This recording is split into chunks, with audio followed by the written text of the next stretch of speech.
नमस्कार बच्चों, स्वागत है आपका इस वीडियो में जिसमें हम अंतिम 3 दोह जो रहीम जी के दोहे हैं कक्षा 7 के उनकी व्याख्या करेंगे।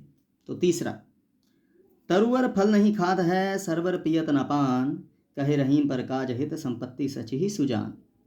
तो बच्चों, तरुवर का मतलब है वृक्ष, पेड़, नहीं मतलब नहीं, खात मतलब खाते, सरवर का मतलब सरोवर, पियत का मतलब पीते, पान का मतलब पानी, और परकाज का मतलब दूसरों के काम, परकाज। ठीक है, ठीक है बच्चों। हित का मतलब के लिए, संपत्ति धन दौलत, सच ही मतलब एकत्र करते हैं, इकट्ठे करते हैं, सुजान का मतलब सज्जन ज्ञानी।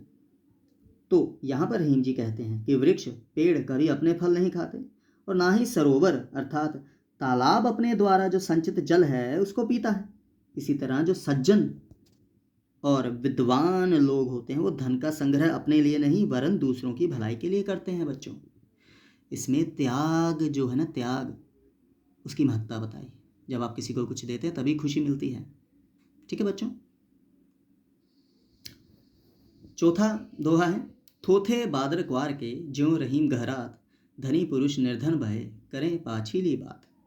तो बच्चे, थोथे का मतलब खोखला है ना, थोता चना बाजे घना, खोखला या बेकार। बादर मतलब बादल, क्वार आश्विन माह, जो हमारे मतलब अंग्रेजी में तो जनवरी फरवरी होता है ना, परंतु हमारे जो भारतीय परंपरा के अनुसार महीने उसका नाम। ज्यों मतलब जैसे, गहरात मतलब गरजते, निर्धन मतलब गरीब, भय मतलब हुए, पाछीली मतलब पिछली। ये सब शब्दार्थ आपके समक्ष लिखे हुए हैं।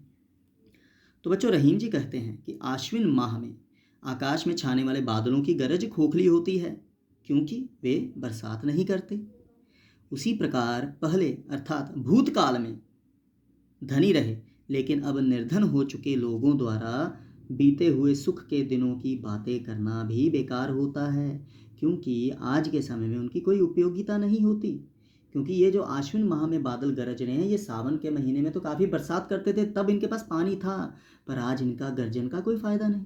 इसलिए बच्चों, जो बीते दिनों में मान लो आप कक्षा में प्रथम आए, आप वो नहीं गिना सकते क्योंकि वर्तमान ही वर्तमान है। जो बीत गया वो गया, जो भविष्य में होना उसका क्या, जो वर्तमान है वही लोग देखेंगे। ठीक है बच्चों।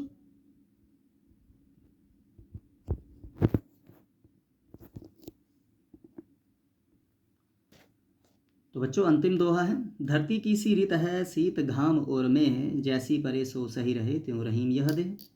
रीत का मतलब है बच्चों ढंग, तरीका या नियम। शीत का मतलब शीत ठंडा, घाम होती है धूप, ओ का मतलब और, मेह का मतलब बादल, सही का मतलब सहना, त्यों का मतलब वैसे, देह का मतलब शरीर। यहाँ पर एक बहुत अच्छी बात कही गई इस दोहे में। वैसे तो हर दोहे में अच्छी बात बताई उन्होंने। तो रहीम जी कहते हैं कि धरती का नियम है कि वह सर्दी गर्मी बरसात हर प्रकार के मौसम को समान भाव से झेल लेती है। ठीक इसी प्रकार हमारे शरीर में भी वैसी ही क्षमता होनी चाहिए, स्टेमिना होना चाहिए कि हम जीवन में हर परिवर्तन को सहज रूप से स्वीकार कर सकें। अगर आप जीवन में हर प्रकार के बदलाव को सह लेंगे तो आप सफल हो जाएंगे, और ये ज़रूरी है। समझ आई? ठीक है। अब जो बचपन से ही एसी में रहेंगे उनके लिए बहुत मुश्किल है धूप सहना। आपको धूप भी सहनी आनी चाहिए, बारिश भी, ठंड भी, गर्मी भी। तो बहादुर बने, जीवित रहें। धन्यवाद।